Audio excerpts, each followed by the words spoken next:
afternoon, everybody, and welcome to Zolder for the qualifying race ahead of the second round of the FIA GT1 World Championship.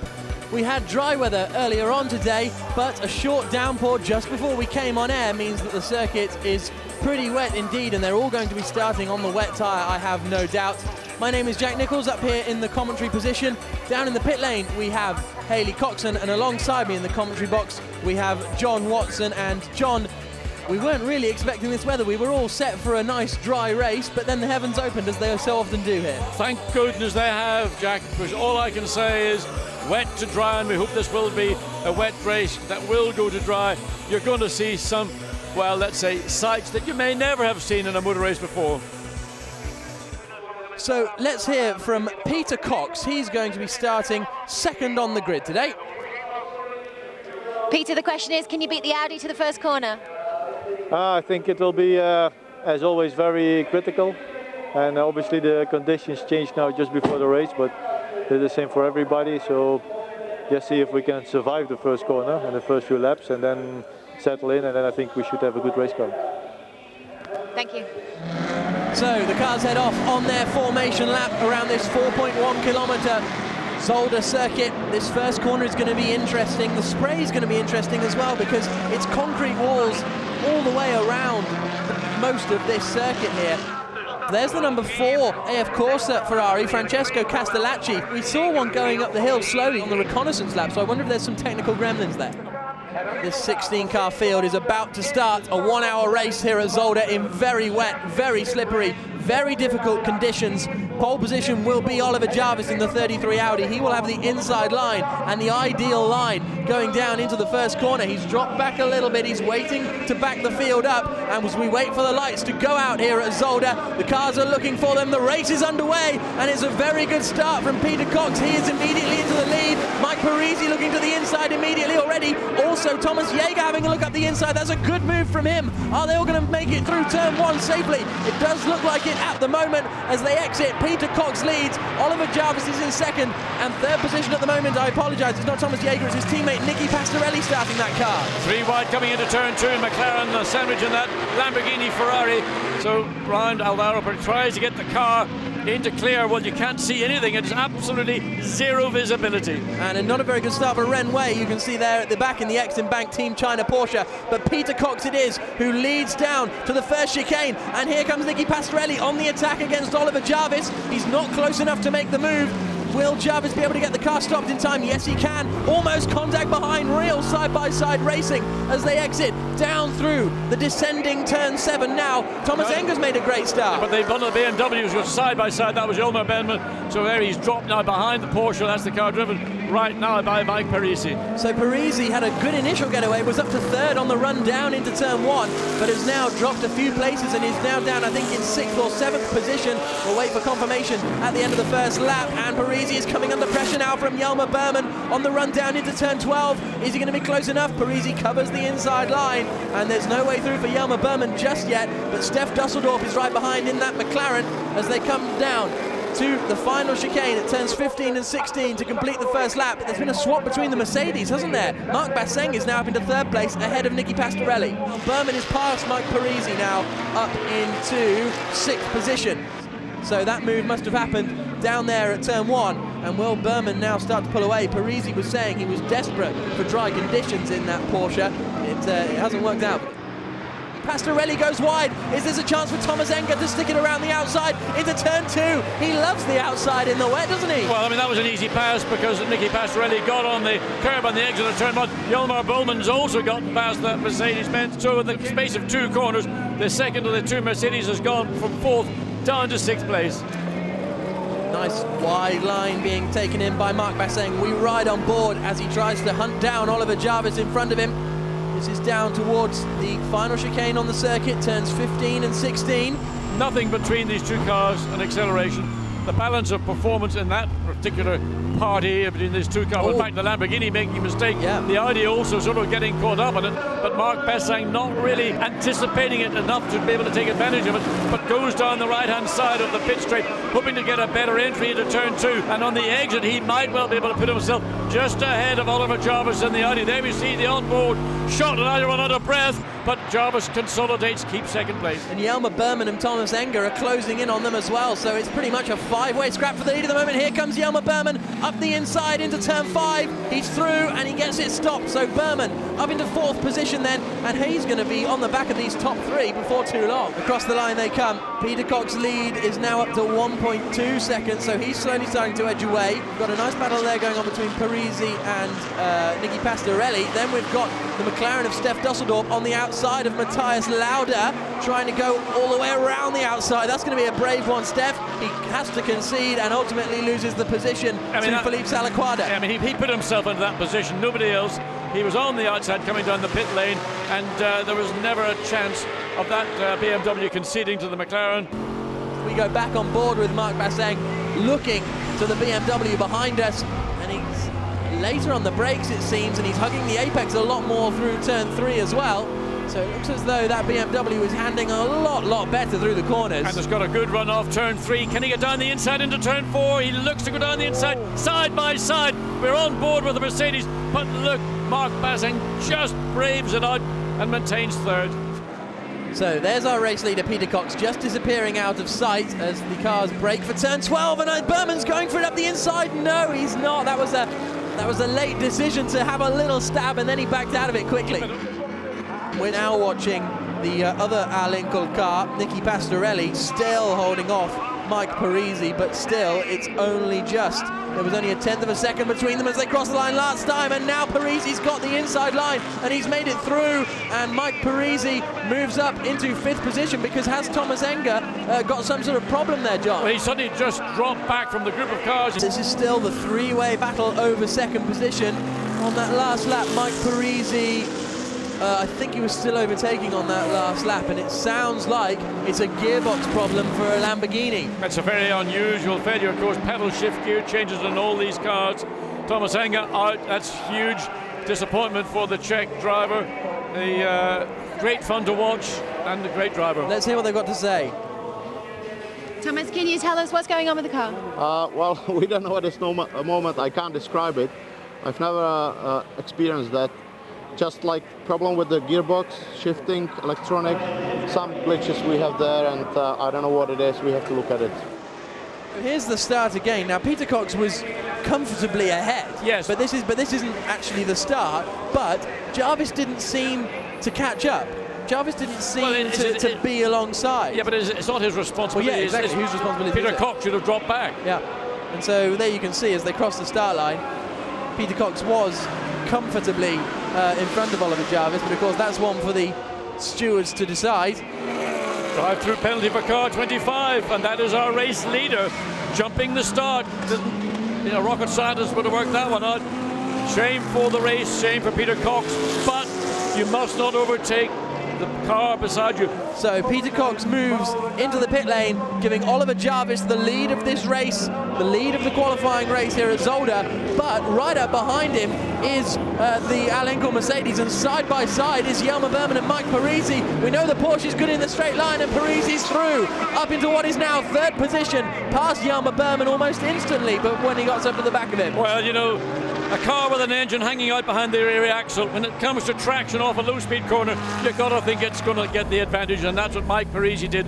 Just was able to get the squirt down where the BMW was having just to be a little bit more cautious on the throttle. Peter Cox has carried out his drive-through penalty. Now be careful on the exit of the pit lane. Don't run over that white line, because you'll be back in the pit lane once again if you do so. Where's he going to come out? Just behind Stef Dusseldorp McLaren, so it's 10th place, I believe, for Peter Cox. Oh, big slide from Basseng on the exit of turn 10. This is a battle between a McLaren and a BMW. It's Matthias Lauda coming under pressure from Stef Dusseldorp over 7th position now. Although I think that is because some of the Ferraris have pitted, but it's not going to be long before Dusseldorp is passed, because Lauda is all over the shop, and through he goes up the inside. Slicks going on to the spot. Peter Cox, Darrell O'Day Lamborghini. That is a brave move. It'll be either the winning move or it'll be the sucker punch. Well, they've got nothing to lose, have they? It's going to be wets going on to the Audi of Oliver Jarvis, who's going to hand over to Frank Stippler. But yeah, good spot there, John. Slick tyres definitely going on. as we wait to see what the Audi team will decide to do. I wonder if they're going to try and pull the same trick, the 32 Audi, because they are well down in about 9th position they were before the pit stop started. So I wonder if they'll fancy giving Laurens Vanthoor a nice set of slick tyres, and those look like wet. It's hard to tell. You couldn't get a good enough glimpse as we came past to see whether they're going to put on set of wets to that car or not. Wets, indeed. So wets going back on for Laurens Vanthoor.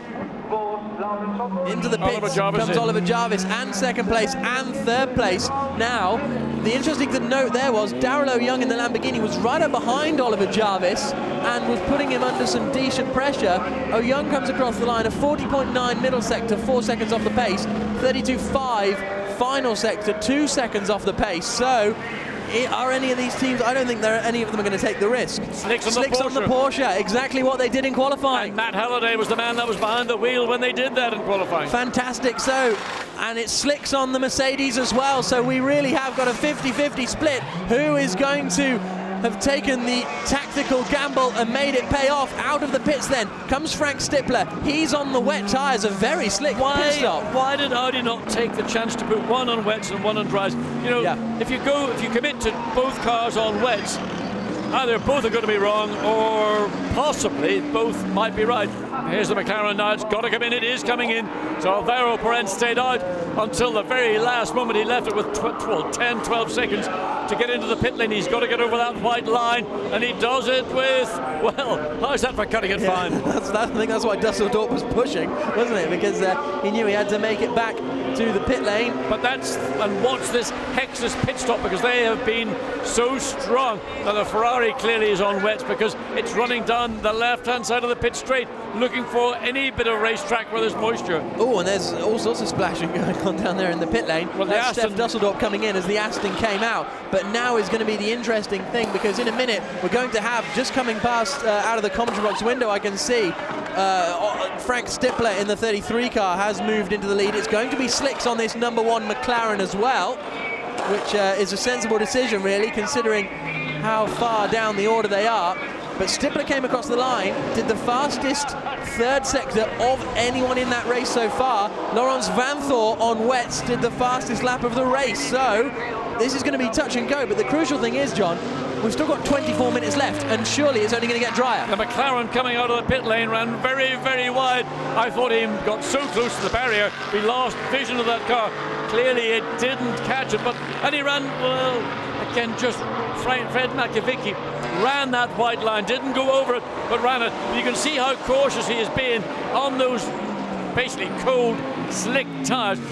So Audi's are first and third now. The difficulty for Porsche is that Molnar Motorsports, who are running the car, are used to endurance racing, where pit stops don't really matter. So they're losing time in the pit stops. Let's hear from Oliver Jarvis. He's down in the pits. Ollie, whose decision was it for you to go out on wets? A miscommunication. I called for slick tyres, and unfortunately the radio didn't work. So we have to hope we can hang on in there. I think here with the trees, the radio is quite difficult, but I really think the slicks will be much quicker now, so we have to wait and see. Well, you were surprised that they've sent them out on wets, and ultimately the 32 car comes in, Vanthoor comes in, he said, no, I can't do it, I'm not going to do it on the wets. Well, you've got 22 minutes, well, just about 22 minutes of the race remaining, as we see the Porsche and the McLaren. Number 1, Fred Makovic, the Porsche pulls out Matt Halliday as we go back into the pits. Second pit stop of the day, and a little bit of a fumble around the rear of that car. Porsche sweeps past the McLaren and immediately is pulling cleanly away. Well, it's fair to say the Belgian Audi Club won so comfortably in Nogaro because they were the slickest team. They had the best strategy, the drivers all pulled together, they had quick pit stops, and that's ultimately what gave them the race wins. Today is a different story, but this is the battle for the race lead, and it's not going to be too long, is it, before Winkelhock gets past? There's no, when Winkelhock is going to get past, Frank Stippler is a sitting duck, and you can see Stefano Telli there, the look on his face. He knows that they've been stitched up. Miscommunication, it's very unusual, but it does happen. The Mercedes on the slicks, the Audi on the wet weather tyre, and really all Marcus Winkelhock has got to do is sit there, because the pace of the Audi is just going to evaporate with its tyres. Already into turn 4, it's going to be a pass into turn 4. Offline, on the wet line, nevertheless, still enough grip on those slick tyres, and you can see Mark Basseng absolutely, well, he's happy with that. So Marcus Winkelhock takes the lead of the race. Stefan Ortelli shaking his head. So look, the BMW now all over the back. They've got to pit him because he's going to lose so much time. Frank Stippler surely will just go straight on now. And yes, into the pits comes Frank Stippler. So that means race leader 38, Marcus Winkelhock in the Mercedes. Second place is the 18 BMW of Michael Bartels. Third position is the second Mercedes of Thomas Jaeger. And then it's Matt Halliday's. I imagine Mark Basseng is fairly satisfied. Let's find out. Mark, as you can see, some people have made a bad decision with regards to tyres, but you've definitely gone with the right strategy. Yeah, it was really difficult because my radio was not really working. I had just a minute before the pit stop, it starts to work again, and I was just shouting slick, slick, slick, slick, slick, slick. And but it did the right tires on. Marcus is doing a great job on the outside. It's really tricky still, but I think it looks good now.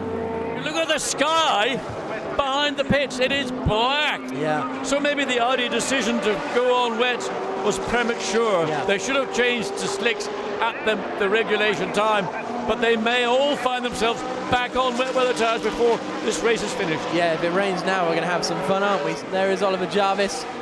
He's, well, Mark Basseng's come to pay a visit and apologise, actually, it looks like it. He's apologising for that little tap at turn 1. So, it looks as though the top three are pretty much all closing in on one another then, because the fastest man, 2 seconds quicker than his teammate on that last lap, Thomas Jaeger, who was in turn 1 second quicker than the guy in front of that BMW. There you can see, or 0.8 of a second to be precise, and then a second quicker than Marcus Winkelhock in front. So these three may well concertina up in the last 12 minutes of this race, and we could have a grandstand finish for the qualifying race win. Remember, there are a few points up for grabs in the qualifying race, only for the top 6, but the main thing is to set the grid for tomorrow's all-important championship race, as Fred Makovicky sets the fastest lap of the race. I mean, what's so strange in this race is that Marcus Winkelhock has got a comfortable lead, but he's being reeled in by the BMW and the Mercedes behind. Hard to understand what's happening. Let's hear from Nicky Pastorelli. Nicky, can Thomas take Michael? I hope so. It looks like it. He's quicker now. We gambled a bit with the setup. We didn't go to full wet, so we struggled a bit in the beginning when it was wet. But now that it is dry, we are really fast. So he's pushing, and we will see where we end up. Thank you. And here we have Enzo Eid making his way past the only remaining Lamborghini. Oh, but then going wide, splashing through the puddle on the exit, and he loses the position once more. What's happened? The race leader, Marcus Winkelhock, is slowing, and all of a sudden, Michael Bartels leads and Thomas Jaeger is second. Absolute catastrophe for the number 38 Mercedes. Marcus Winkelhock appears to have some kind of problem, and he is now dropping backwards. This is now the battle for the lead, but what has happened? Well, it just suddenly, coming out of turn 4, the lead car just stayed on the left-hand side of the track. The BMW had to move very rapidly to avoid running into the back of it, and in the meantime, we've still got Thomas Jaeger putting pressure on the lead now, the lead BMW of Michael Bartels.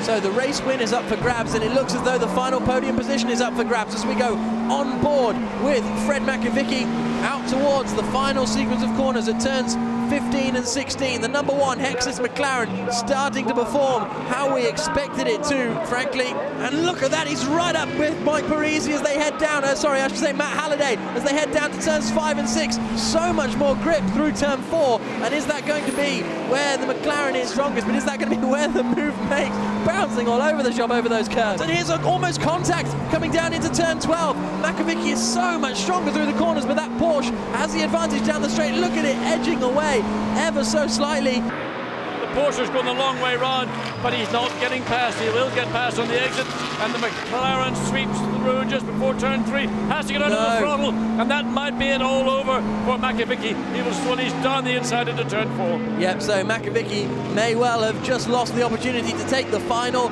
podium position, potentially, and also don't discount Nicky Meyer-Melnhoff, who all of a sudden is feeling very racy and sends one up the inside of Marcus Winkelhock, moving up into 5th position. So these 3 cars battling over the final podium position, and Jelmer Berman watches on as his teammate for the final time makes the run down into the final sequence of corners here at Zolder, through turn 15, through turn 16, and we weren't expecting it at the start of the race, but a brilliant drive from Michael Bartels and Jelmer Berman gives them the win in the qualifying race here at Zolder, and it's side by side for third position into the final corner. Any one of 3 cars could be in the final position on the podium. The McLaren sends it up the inside. He's not close enough. Matt Halliday holds it all together into the final chicane. Is there going to be an out dragging from the BMW across the line? No, so it's third place for Matt Halliday, 4th position for Fred Makovicky. Great news for Hexus and McLaren. 5th, I should say, for Nicky Meyer-Melnhof. 6th for Marcus Winkelhock. Let's hear from Michael Bartels, crossing the line as a race winner. Congratulations, Michael. What a great performance and a fantastic result for the BMW this weekend. Well, I was not sure in which position I was until the last 5 laps, so I saw P2, and then I became a little bit nervous. But I was a bit quicker than the car in front of me. It was the Winkelhock maybe, I don't know. But the car behind, Jäger, was pushing quite hard. So, but in the end of the day, after a quite frustrating opening of the season, first victory in the qualifying race, but feels good.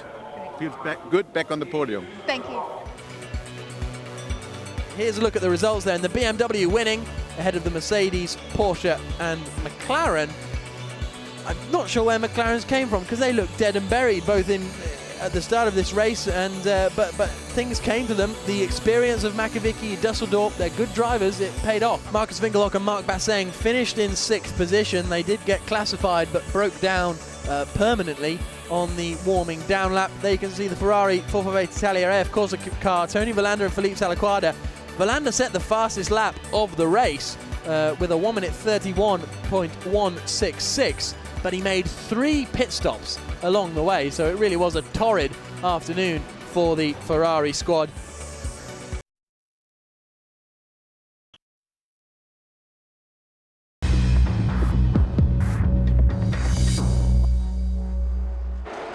Good afternoon, everybody, and welcome to Zolder. It's round 2 of the FIA GT1 World Championship of 2012, and it's the championship race, the important race coming up for you this afternoon at a circuit that has been plagued with rain this weekend. It's looking dry-ish out there at the moment. You can see a clear, dry line down the centre of the circuit, and that's where Stefan Otelli and Lawrence Vanthor are going to want to attack. They are leading the championship, but after a disastrous qualifying race, which we'll get into shortly, they are starting down in 12th position on the grid. Their teammates in 2nd place. Then it's the 2 Al Inkel cars, Thomas Jäger and Pastorelli in 3rd, Basseng and Winkelhock in 4th position, and then the AF Corsa Ferraris, Felipe Salaquada, Tony Villander in 5th, Francesco Castellacci and Enzo Ede in 6th position.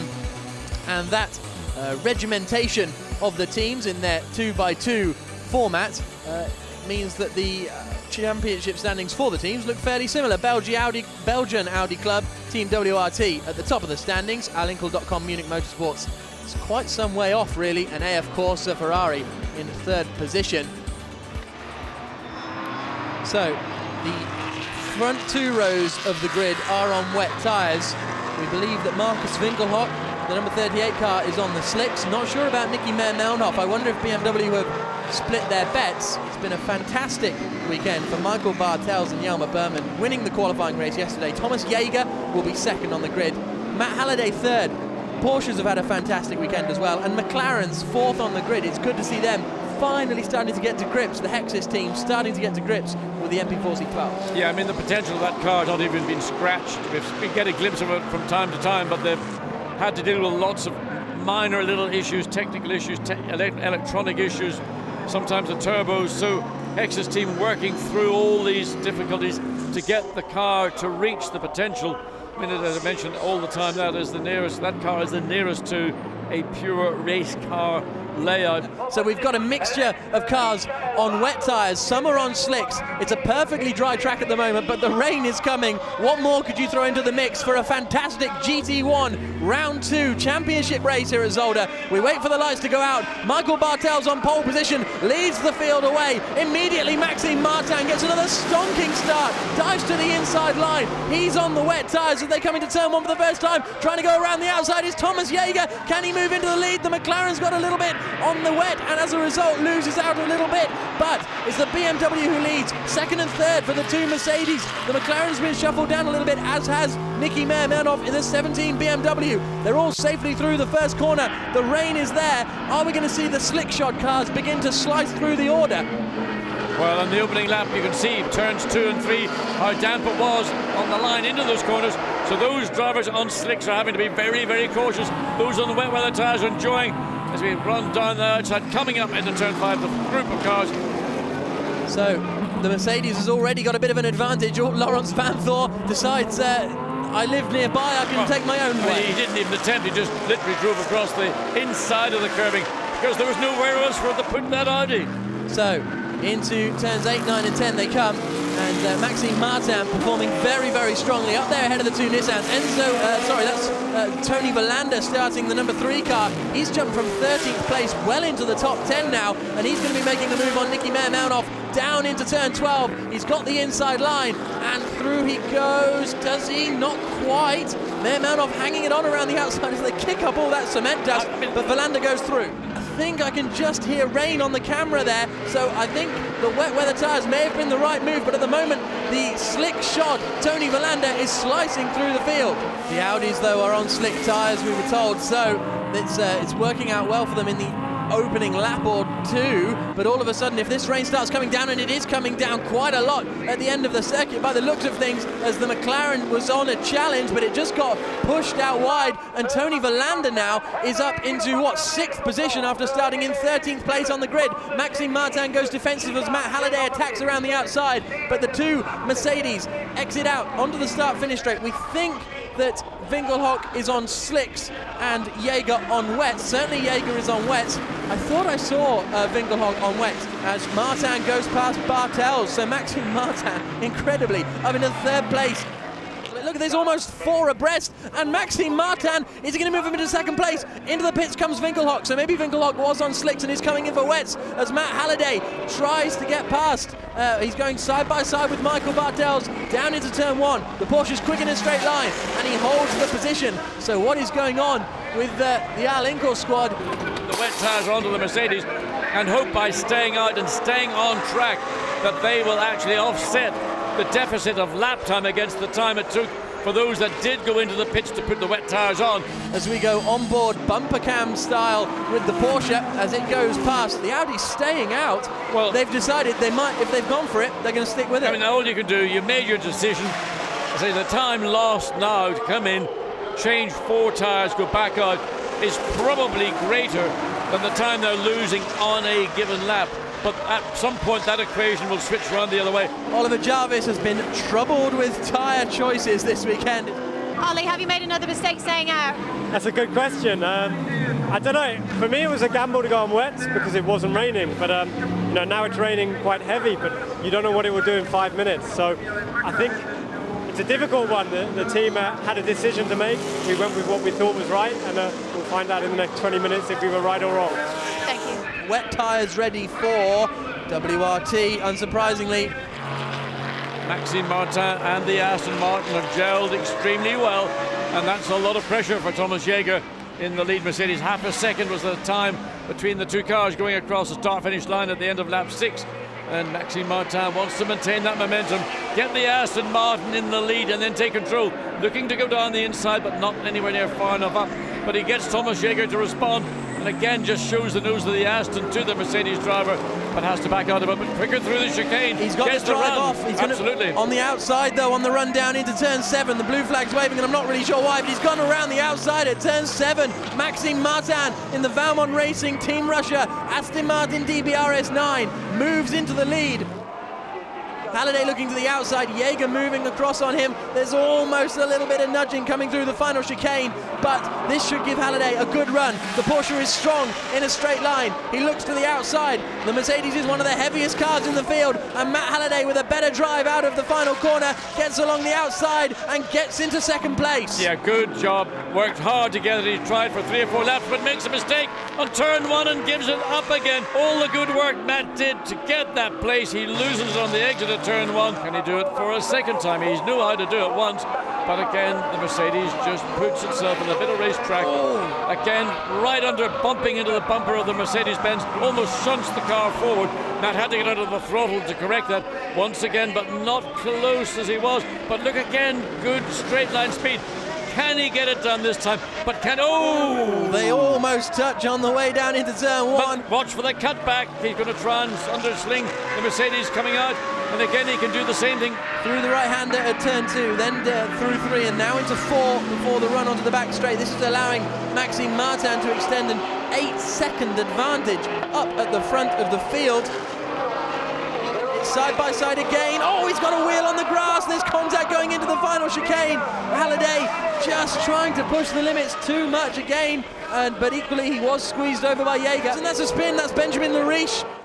Yep, it's the 33 Audi that's gone up the inside of Benjamin Lariche. But he's going to do it all by himself, isn't he? Benjamin Lariche just almost got a case of the frighteners being put on him. Let's hear from Pierre from Audi. This tyre strategy might just work out for them. Yeah, 3 seconds a lap quicker. It looks like your gamble might possibly pay off for you with the slick tyres. Well, it entirely depends of the weather, because sometimes it rains, sometimes it doesn't rain, so it's a complete lottery. At the moment, it looks good, but it may change in 5 minutes' time. We don't know. Thank you. Into the right-hander at turn four. Oh Young might be able to pull alongside down the back straight. He does. Now Oh Young has pitted very early on, and I think he then changed to the wets. It's now getting to the stages where he might need to want to change back to the slicks, so that was the difficulty he'd have, because there's no rain there at the moment.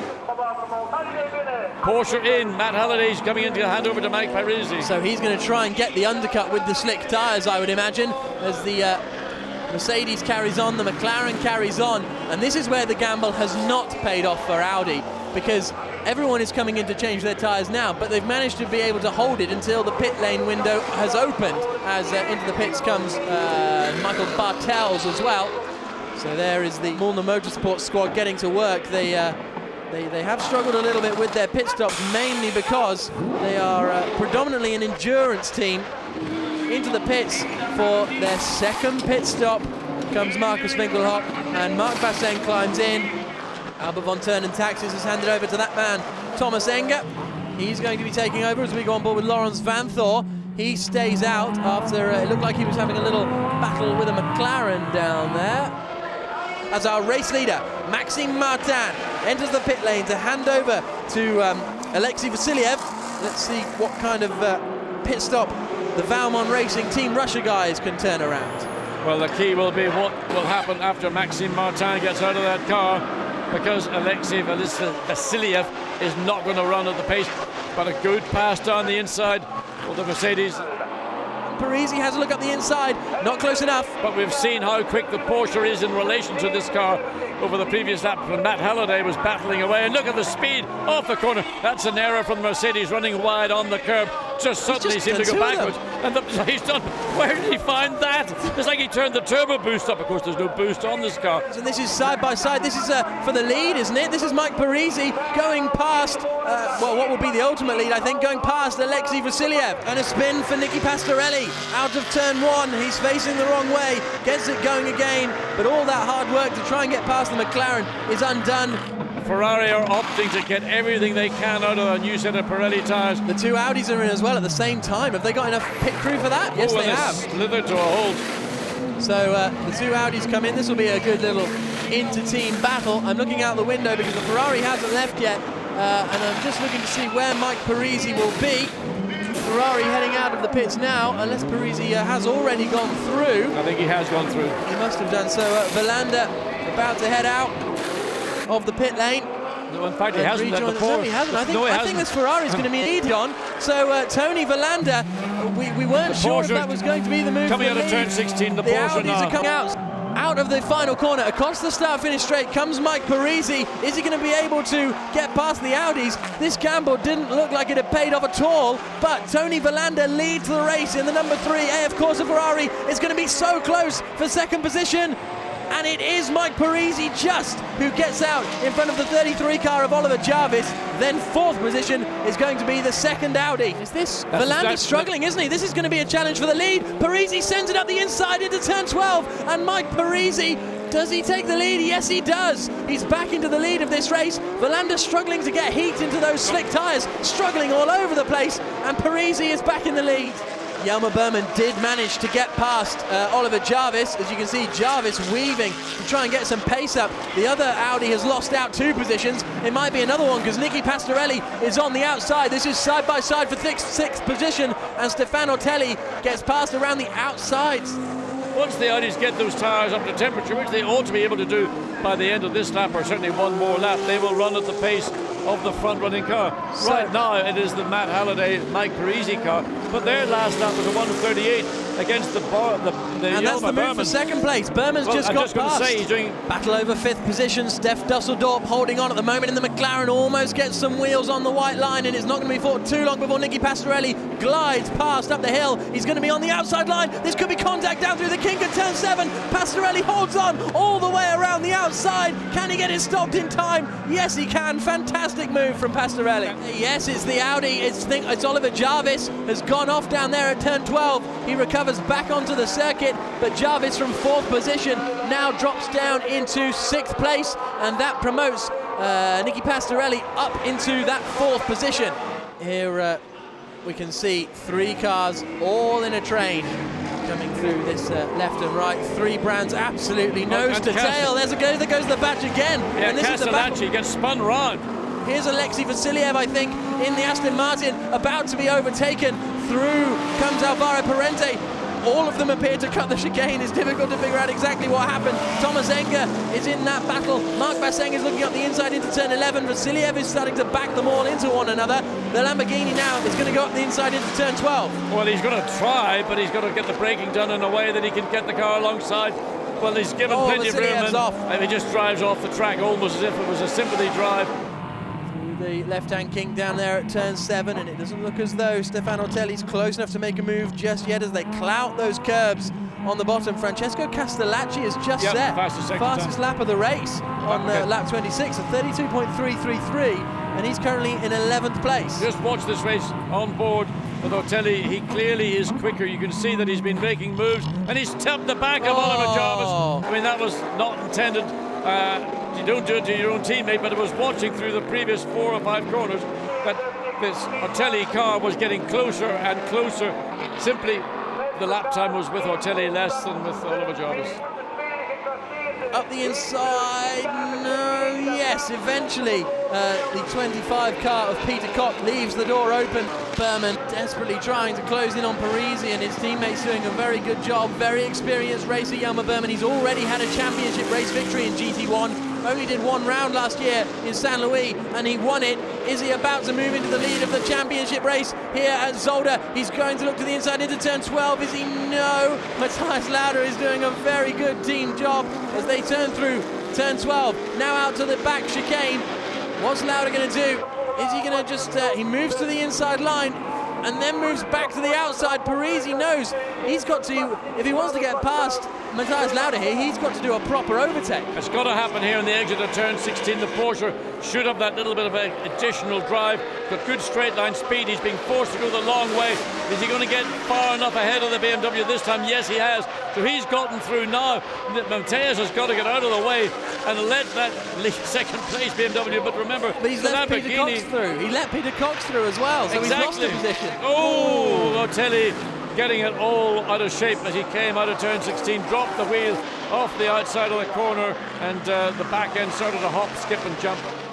Here's Oliver Jarvis absolutely on a charge. Fastest lap of the race last time around, and he's now right on the back of Mark Basseng. This at the moment is the battle over 9th place. We go on board with Basseng looking back at the threatening front of the Audi R8 LMS. He's struggling on the exit of the corner, almost touching. Brilliant work as they come down into the chicane, I think, at the end of the lap, under the bridge. Basseng goes defensive, slowly moves across. Oh, is there a bit of nudging in there? I think there is. Well, Oliver Jarvis is doing everything. He's 3 times now in the space of 2 corners.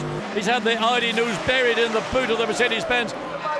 Bernard Milner and Matt Halliday look on because Mike Parisi is braking for turn 15 through the final time.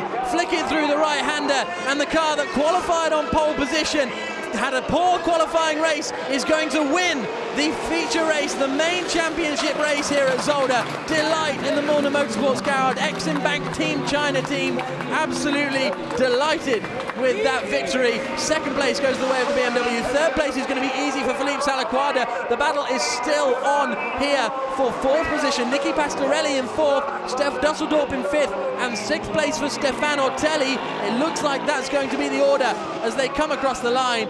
Alvaro Parent wasn't quite able to close in quickly enough. Where else are the battles to be resolved? Mark Basseng here. And Oliver Jarvis following him. Yep, just holding on ahead of Oliver Jarvis. Thomas Enger comes home in 8th place, and Jarvis taking the final point in 10th position. Look at that delight from Matt Halliday. They are absolutely chuffed. And Matt Halliday all the way from New Zealand. The Giltrap group, that's Colin Giltrap who supported Matt Halliday. Let's hear it with our race winners, Mike Parisi and Matt Halliday with Haley. Congratulations, Mike. An extremely proud team manager Bernard Mulder and everyone back at the garage cheering on for you. Yes, it was incredible. There is a lot of pressure during the race. The conditions were very, very difficult. I want to thank Bernard Müller for his strategy. It was very fantastic. The car was good. At the end, it was very difficult because I didn't have tires. So I think with my teammate, we are a very good team. And with the team Exim Bank, Porsche, thank you everybody. It's one of my best days in my life. So I'm very happy. Congratulations, Matt. A great weekend in Zolder. Yeah, it's been great. You know, the only little blemish was getting put 3 spaces back on the grid. But, you know, today with the strategy, we did everything perfectly, starting the track on wet tires, managed the tires very well. We made the right call with the pit stop, and the two of us just been driving like hell all weekend. So we're very, very happy to put the Porsche in P1 against this very competitive field. Is a fantastic feeling. Thank you. Congratulations to our Exim Bank Team China Porsche for taking the win here in the championship race at Zolder. Yama, congratulations, and overall a great weekend for the team. Yeah, I mean, it's great after Nogaro, where we struggled so badly. And I mean, the conditions helped here because, you know, in the half dry, half wet, on slicks, we're very quick. On the rain tires, we struggle a bit. But I mean, Michael did a great job bringing it in. And, you know, I know what it was like myself yesterday on the situation he was in, so it was very difficult. But he did a great job, and then, you know, I think we had the speed to win it. But unfortunately, the Porsche is so quick on the straights, and, you know, there's no way by. Well, the top 6 in the finishing order, 6 different brands, so I think that's a good example of that. McLaren in 5th position. Good to see the McLarens getting back onto form. Albert von Turn and Taxis and Thomas Enger finishing in 8th place. Marcus Finkelhock and Mark Basseng, Frank Stipper and Oliver Jarvis. It's really mixed up. We've had mixed up weather, and it has mixed up the standings in the championship somewhat after 36 laps around here. Maxime Martin led the race early on. Alexei Vasiliev couldn't quite get into the same kind of pace, but 12th position for them isn't bad. 3rd place for the AF Corsa Ferraris, and there's Paul Kumpen, the administrator of the circuit Zolder here, which has been a great place to hold this GT1 race event, a classic circuit, plenty of overtaking opportunities, giving us some great stuff. Yeah, I mean, it is a real racetrack. It's an old school racetrack. Okay, too many chicanes for me, but it generally provides exciting motor racing. Sometimes it provides a lot of contact, and the weather here today played its role. It put on 2 days of good, entertaining motor racing. That's what the viewers want, and that's what we hope they were able to watch. The champagne is sprayed, and Mike Parisi and Matt Halliday absolutely delighted with how this weekend has progressed. Thanks to Haley Watson in the pits, John Watson with me, Jack Nichols in the commentary box. We'll see you in Navarra.